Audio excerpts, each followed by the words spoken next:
agar tidak sampai terjadi penyimpangan tersebut, karena mungkin berasrama semuanya laki-laki, tidak dipungkiri ada kemungkinan bisa terjadi.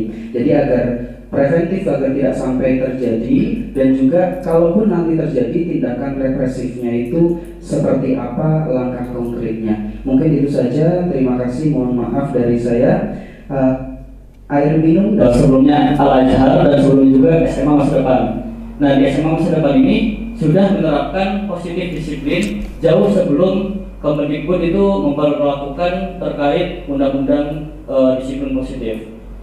Di mana ketika waktu itu saya menjadi guru PAI dan musrik di sekolah SMA masa depan itu, memang ada banyak positifnya, tetapi ada juga kelemahan kekurangan dari disiplin positif ini. Kalau menurut saya, yang saya teliti, yang saya pahami, yang pertama itu butuh waktu yang lebih lama itu, karena anak itu tidak langsung paham terkait disiplin positif, jadi butuh jangka waktu yang lama terkait hal itu. Yang kedua, sulit diterapkan pada semua siswa.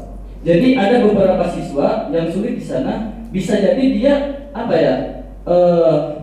berpotensi bisa menggunakan nih positif disiplin ini.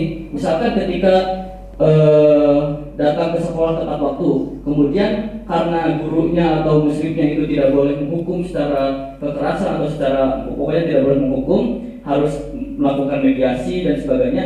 Ada yang siswa-siswa ini berpotensi untuk melanggar kembali, gitu kan? Kemudian dia tidak kalau bahasa Sundanya misalnya kita hanya ada dua manusia, si A dan si B, yang satu menuduh dan satu merasa tidak melakukan, gitu ya, atau mungkin tidak sengaja melakukan, tapi yang satunya sudah merasa itu misalnya berlebihan, gitu ya.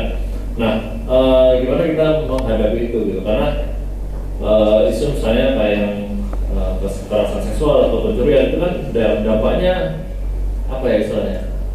Misalnya dia sekedar dituduh, gitu, itu dampaknya buat orang yang tertuduh ini juga sama buruknya, gitu, dengan orang yang misalnya memang dia pelaku terus terhadap korban pelecehan seksual. Iya. Seperti itu. Terima kasih. Assalamualaikum warahmatullahi wabarakatuh. Waalaikumsalam.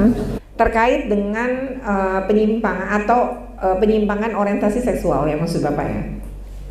Jadi yang pertama adalah, tapi saya mau jawab umum untuk terkait, karena pertanyaan Bapak Kepala Sekolah maupun pertanyaan siapa yang kedua ya tadi itu mirip. Sekarang gini ya, kalau tadi Bapak lebih mengatakan bahwa ntar kalau anak-anak nggak dihukum nggak ada jerat, jadi kita nggak percaya.